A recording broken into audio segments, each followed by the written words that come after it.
ولا تزر وازرة وزر أخرى. أعوذ بالله من الشيطان الرجيم. بسم الله الرحمن الرحيم. إنك ميت وإنهم ميتون. قال النبي صلى الله عليه وسلم الصلاة وما ملكت أيمانكم.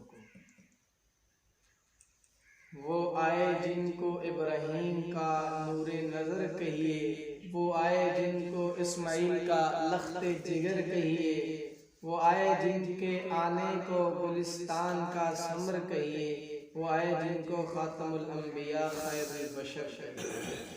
اللہ پاک قرآن پاک میں فرماتے ہیں انک میت و انہم میتون، میرے نبی بے شک آپ نے بھی دنیا سے جانا ہے اور سب لوگوں نے دنیا سے جانا ہے۔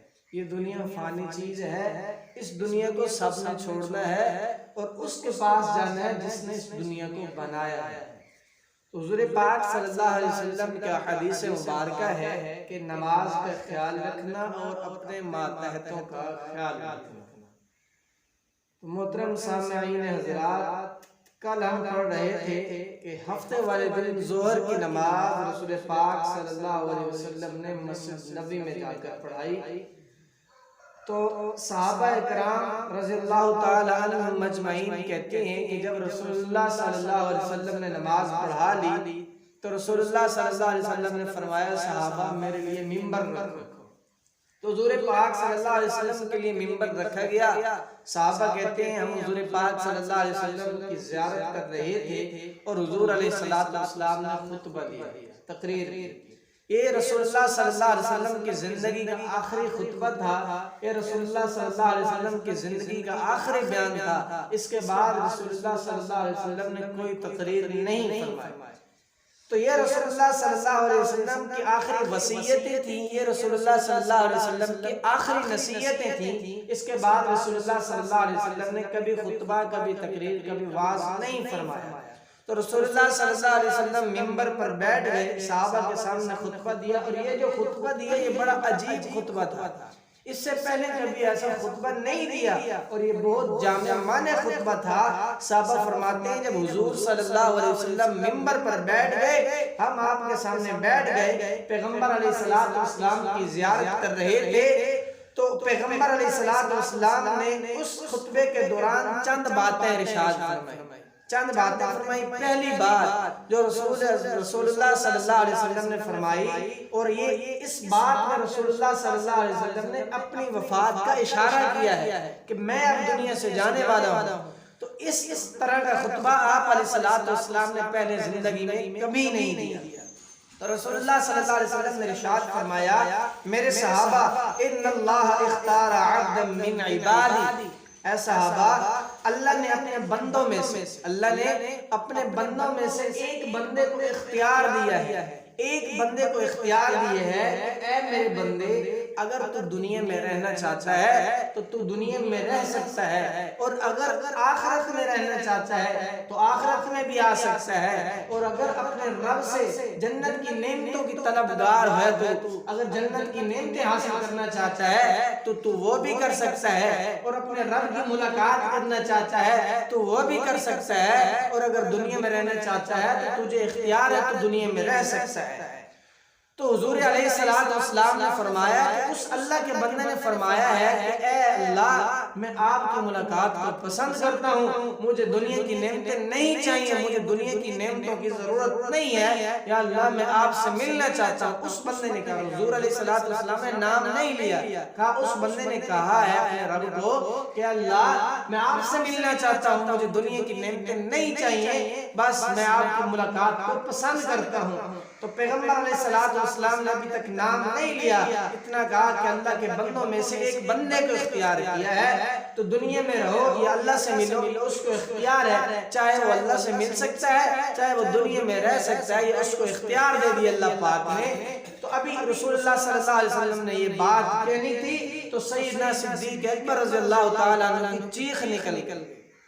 تو صحابہ کے سیدنا صدیق اکبر رونے لگے. تو صحابہ نے کہا صدیق یہ کیا ہے، تو رو کیوں رہا ہے؟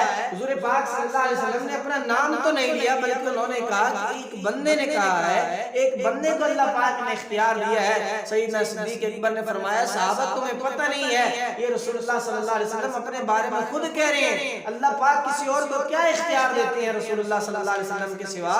اللہ پاک نے موت کا اختیار دے دیا کہ اگر آپ دنیا میں رہنا چاہتے ہیں تو دنیا میں رہیں، آخرت میں آنا چاہتے ہیں تو آخرت میں آ جائیں. اس رسول پاک صلی اللہ علیہ وسلم کے سوا اللہ پاک کسی کو اختیار نہیں دیتا، یہ رسول اللہ صلی اللہ علیہ وسلم نے اپنے بارے میں کہا ہے. تو یہ بات کہنی تھی تو صحابہ کرام رضی اللہ تعالیٰ عنہ پر یہ ایک بات بڑی مشکل نظر آئی. صدیق اکبر کو یہ بات برداشت نہ ہوئی اور وہ رونے لگ گئے. تو دوسری بات جو رسول اللہ صلی اللہ علیہ وسلم نے کہا کہ یہ حضور پاک صلی اللہ علیہ وسلم نے فرمایا میرے صحابہ میں نے آپ سب کا جو بدلہ تھا وہ میں نے آپ کے احسان کا بدلہ دنیا میں دے دیا ہے، لیکن تم میں سے ایک صحابی ایسا ہے جس کا بدلہ میں دنیا میں نے نہیں دیا، اس کا بدلہ خود اللہ پاک آخرت میں عطا فرمائیں گے. تو وہ صحابی سیدنا صدیق اکبر رضی اللہ تعالیٰ عنہ ہے. حضور علیہ السلام نے فرمایا صدیق کے احسانات کا بدلہ جتنے صدیق نے مجھ پر احسانات کیے ہیں اس کا بدلہ اللہ پاک اس کو خود دنیا آخرت میں عطا فرمائیں گے. تو یہ سیدنا صدیق اکبر کی رسول پاک صلی اللہ علیہ وسلم نے صحابہ کے سامنے عزت و افضائی فرمائی اور عظمت بیان کر دی.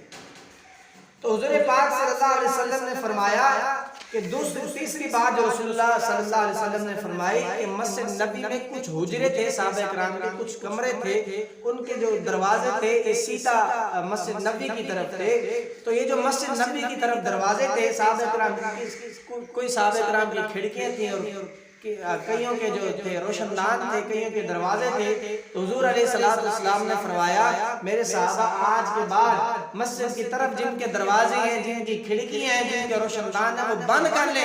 دروازہ کھلا رہے گا تو صرف ایک دروازہ کھلا رہے گا، اس دروازے کا نام وہ دروازہ جو ہے سیدنا صدیق اکبر رضی اللہ تعالیٰ عنہ کا دروازہ تھا. تو اس دروازہ آپ جو جاتے ہیں روضہ اقدس میں جب وہ اندر داخل ہوتے ہیں تو وہ سیدنا صدیق اکبر رضی اللہ تعالیٰ عنہ کا دروازہ ہے جس سے سارے صحابہ کرام مسجد نبی میں داخل ہو کر نماز پڑھا کرتے تھے. تو اس دروازے کا نام جو ہے الا خوخۃ ابی بکر دروازے کے سامنے لکھا ہوا ہے. جب روزے کے اندر جاتے ہیں تو یہ سیدنا صدیق اکبر رضی اللہ تعالیٰ عنہ کا دروازہ ہے. اور چوتھی بات جو رسول اللہ صلی اللہ علیہ وسلم نے فرمایا میرے صحابہ میری بیٹی حضرت فاطمہ رضی اللہ تعالیٰ عنہا کو جا کے کہہ دو اور میری پھوپھی حضرت صفیہ رضی اللہ تعالیٰ عنہا کو جا کے کہہ دو کہ قیامت والے دن یہ جو تمہارے رشتہ داری ہیں یہ کام نہیں آئے گی. قیامت والے دن کام آئیں گے تو تمہارے اعمال نامے کام آئیں گے، تمہارے نیک اعمال کام آئیں گے. تو حضور پاک صلی اللہ علیہ وسلم نے فرمایا میرے صحابہ میرا پیغام یہ حضرت فاطمہ کو اور حضرت صفیہ کو جا کر دے دو، کہیں میری بیٹی فاطمہ اور میری پھوپھی صفیہ اس خوشی میں نہ رہ جائے، اس خوش فہمی میں نہ رہ جائے کہ ایک کہے کہ میں رسول اللہ صلی اللہ علیہ وسلم کی بیٹی ہوں، دوسری کہے کہ میں رسول اللہ صلی اللہ علیہ وسلم کی پھوپھی ہوں. اسی وجہ سے اللہ پاک میری بخشش کر دے گا، میں کچھ نہیں کر سکوں گا قیامت والے دن. بس قیامت والے دن کام آئیں گے تو تمہارے اعمال نامے کام آئیں گے. اس لیے حضور پاک صلی اللہ علیہ وسلم نے فرمایا قیامت کے دن تمہارے رشتہ داری کام نہیں آئے گی، قیامت کے دن تمہارے نیک اعمال کام آئیں گے، قیامت کے دن تمہاری وہ چیز کام آئے گی جو تم نے دنیا میں اللہ کی خاطر کی ہوگی. قیامت والے دن تمہاری وہ چیز کام آئے گی جو تم نے اپنے ہاتھ سے اللہ کے راستے میں دیا ہوگا. یہ نیکیاں کام آئیں گی، رشتہ داری کام نہیں آئے گی. قبر حشر میں یہ نہیں پوچھا جائے گا کہ تو فلاں کی بیٹی ہے وہ بڑا نیک آدمی تھا اسی وجہ سے تیری بخشش ہو جائے گی. نہیں، قبر حشر میں یہ نہیں پوچھا جائے گا کہ تو فلاں کا بیٹا ہے اللہ نے تیری اس کی وجہ سے بخشش کر دی ہے. قبر میں یہ نہیں پوچھا جائے گا کہ تو فلاں بزرگ کا باپ ہے یا فلاں بزرگ کا بیٹا ہے اسی وجہ سے اللہ پاک نے تیری بخشش کر دی. قبر حشر میں یہ پوچھا جائے گا کہ تو نیک اعمال کیا لے کے آیا ہے، تو نے اللہ کو راضی کیا یا نہیں کیا، تو نے حج کیا تھا یا نہیں کیا تھا، تو نے روزہ رکھا تھا، نماز پڑھی تھی یا نہیں پڑھی تھی، ہاں تم نے بیوی بچوں کے حقوق ادا کیے تھے یا نہیں کیے تھے. قبر میں تو یہ پوچھا جائے گا. اور جو ان معاملات کو کر کے جائے گا، جو ان اعمال کو کر کے جائے گا وہ ان کی اللہ پاک ان کی بخشش فرمائیں گے. اور اگر اللہ پاک چاہیں تو گنہگار کو بھی معاف کر سکتے ہیں. اور رسول پاک صلی اللہ علیہ وسلم نے جو پانچویں بات کہی، پانچویں بات رسول اللہ صلی اللہ علیہ وسلم نے ارشاد فرمایا کہ لعن اللہ الیہود والنصارى، حضور پاک صلی اللہ علیہ وسلم نے ارشاد فرمایا اللہ پاک یہودیوں اور نصرانیوں پر لعنت فرمائے. تو کیوں لعنت فرمائے؟ اس لیے کہ اتخذوا قبور انبیائہم مساجد، کہ انہوں نے اپنے رسولوں کی قبروں کو، اپنے انبیاء علیہ السلام کی قبروں کو سجدہ گاہ بنا لیے. یہ وہاں کا سجدہ کرتے ہیں. انہوں نے اپنے رسول انبیاء علیہ السلام کی قبروں کو عبادت گاہ بنا لیا ہے. اس لیے اللہ پاک یہودیوں اور نصرانیوں کو پر لعنت فرمائے. آج سوچیں ہم بھی، وہ تو انبیاء علیہ السلام کی قبروں پر سجدہ کرتے ہیں، عبادت کرتے ہیں. آج ہم کسی پیر کی قبر پر جاتے ہیں تو ہم وہاں جا کر سجدہ کرتے ہیں، ولیوں کی قبروں پر سجدہ کرتے ہیں. یہ کیسا جاہلانہ کام ہے، یہ جاہلیت والی باتیں ہیں کہ رسول اللہ صلی اللہ علیہ وسلم نے لعنت فرمائی ہے. اللہ کے سوا اللہ مسجود ہے، اللہ کے سوا کسی کو سجدہ جائز نہیں ہے. تو یہ علماء اکرام نے منع فرمایا ہے، حضور پاک صلی اللہ علیہ وسلم نے منع فرمایا ہے کہ سجدہ صرف اللہ پاک کی ذات کو کرنا چاہیے اور کسی کی ذات کو نہیں کرنا چاہیے، غیر اللہ کو سجدہ نہیں کرنا چاہیے. اس لیے رسول اللہ صلی اللہ علیہ وسلم نے دعا فرمائی ہے یا اللہ میری قبر کو میرے جانے کے بعد سجدہ گاہ نہ بننے دینا، یا اللہ میری قبر کو عبادت گاہ نہ بننے دینا. یا اللہ اگر میں دنیا سے چلا جاؤں تو لوگ آئیں گے میری قبروں پر سجدہ کریں گے، یا اللہ میری قبر پر سجدہ کریں گے. یا اللہ مجھے اس سے محفوظ فرمانا، میری قبر اس سے محفوظ فرمانا، میری قبر کو سجدہ گاہ نہ بنانا. تو رسول اللہ صلی اللہ علیہ وسلم کی یہ جو دعا مانگی تھی اللہ پاک، رسول اللہ صلی اللہ علیہ وسلم نے اللہ سے، تو اللہ نے اس دعا کو قبول فرمایا ہے. جب یہاں سے کوئی حاجی عمرہ کرنے والا روضہ اطہر پر جاتا ہے، روضہ رسول پر جاتا ہے، تو وہاں اللہ پاک نے قیامت تک کے لیے ایسے سپاہی کھڑے کر دیے ہیں، ایسے سپاہی شورتے کھڑے ہیں وہاں جو وہ جالیوں کو بھی ہاتھ نہیں لگانے دیتے. یہ رسول اللہ صلی اللہ علیہ وسلم کی دعاؤں کی برکت ہے. اللہ پاک نے رسول اللہ کی دعا کو قبول فرمایا ہے. یہ تو جالیوں پر ہاتھ لگانا تو دور کی بات، جب بندہ روزے کی طرف منہ کر کے دعا مانگتا ہے تو وہاں آ کر ایک سپاہی جو ہے اس کا منہ پھیر دیتا ہے، کہتا ہے اللہ کے بندے تجھے اللہ نے پیدا کیا، اللہ سے مانگ، رسول اللہ سے کیوں مانگتا ہے؟ تو اس کا منہ بھی پھیر دیتے ہیں. یہ سارے رسول اللہ صلی اللہ علیہ وسلم کی دعاؤں کا اثر ہے، رسول اللہ کی دعائیں قبول ہو گئی ہیں. تو یہ جو شرک ہے، اللہ پاک قرآن میں فرماتی ہے یہ جو شرک ہے، میں چاہوں تو سارے تمہارے گناہ معاف کر سکتا ہوں، سارے بڑے بڑے گناہ معاف کر سکتا ہوں، چھوٹے گناہ معاف کر سکتا ہوں، لیکن یہ جو شرک ہے، تم غیر اللہ کو سجدہ کرتے ہو، غیر اللہ سے مانگتے ہو، یہ میں کبھی نہیں معاف کروں. تو یہ جو شرک والی بیماری ہے یہ بہت گندی بیماری ہے. دعا اللہ تبارک و تعالی ہمیں اس بیماری سے محفوظ فرمائے اور اللہ کو سجدہ کرنے کی توفیق عطا فرمائے. غیر اللہ کی عبادت سے اللہ پاک ہماری حفاظت فرمائے. باقی انشاءاللہ کل پڑھیں گے. وآخر دعوانا